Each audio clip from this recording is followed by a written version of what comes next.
Jama'a assalamu alaikum, barkanmu da sake kasancewa a wannan tasha mai tarin albarka ta Bahaushe 24 TV channel. Tashar da sanin kanmu ne yake tiretirin kawo mana labarai sahihai domin daɗa nishaɗantarwa, wa'azantarwa tare da tsokaci akan al'amuran da ke faruwa a ƙasata da kuma duniya baki ɗaya. Yau muna ɗauke da zazzafan labari ga kanunsa kamar haka. Wata mata ta yi wa makarfafan mijinta mugun riƙo har ya faɗi sumamme. Ga cikakkun labarin kamar haka.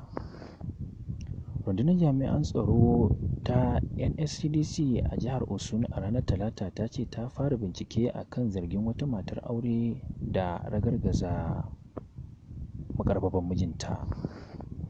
Kakakin rundunar Daniel Adegun a wata takardar da ya fitar ya ce wata mata mai suna Omolara Siriki mai zama a Ikirun hedikwatar karamar hukumar Ifolodun ta jihar Osun ta kai karar mijinta mai suna Rahim Siriki.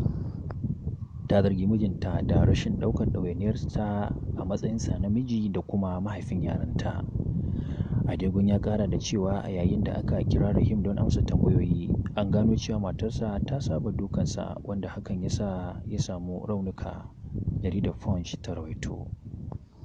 Takardar ta ce ma'auratan sun kwashe shekaru 6 da aure kuma suna da 'ya'ya 2. Rahim ya yi ƙorafi cewa bai taɓa jin daɗin aurensa ba saboda tsananin rikicin da suke yi da matarsa. Ya ce hakan ne ya sa ya bar gidansa da ke Ikirun ya koma Irabiji. Rahim ya ce bayan kwanaki kaɗan da ya bar gida wurin ƙarfe 10 na dare wata mata ta kawo mishi abinci amma sai bata tafi ba saboda ruwan sama da ake yi.